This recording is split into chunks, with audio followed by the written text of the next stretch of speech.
And then what I really like about his work is that he's mainly a teacher. And so it's nice that he's taking care of individual patients, but he's teaching thousands of people to, within themselves, figure out how to do Qigong. And that's what's really important, our own changes and learning to do movement and meditation and mind-spirit integration and relaxation and breathing. You know, so that's why it's not the work he necessarily does on others, which is good. It's mainly the work he does with students, and because when we empower ourselves being able to do those things, we start, my patients or I or any of us who start to do it, see how much power we really have and how we truly can in general often create our own reality.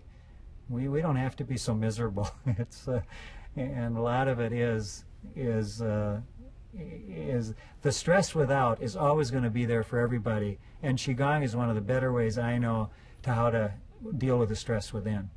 And that's what, as the Buddha said, pain is inevitable, stress out there is inevitable, suffering is optional, and Qigong is one of the best ways to make suffering optional. We don't have to do so much suffering.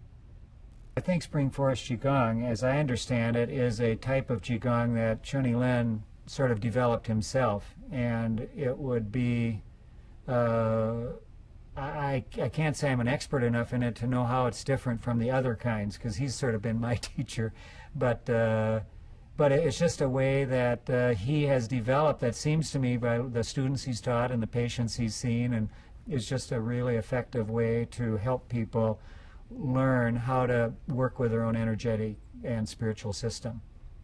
And Chun-Li Lin is one of the fine teachers that I've ever met. You know, he's a humble, excellent teacher. And I think what if I had to say one word, it would be he's got a lack of ego.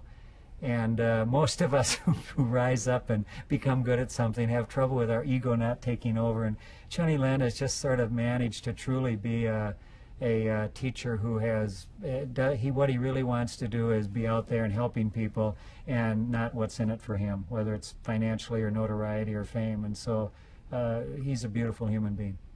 So you'd say he lives what he teaches? He definitely lives what he teaches, yes.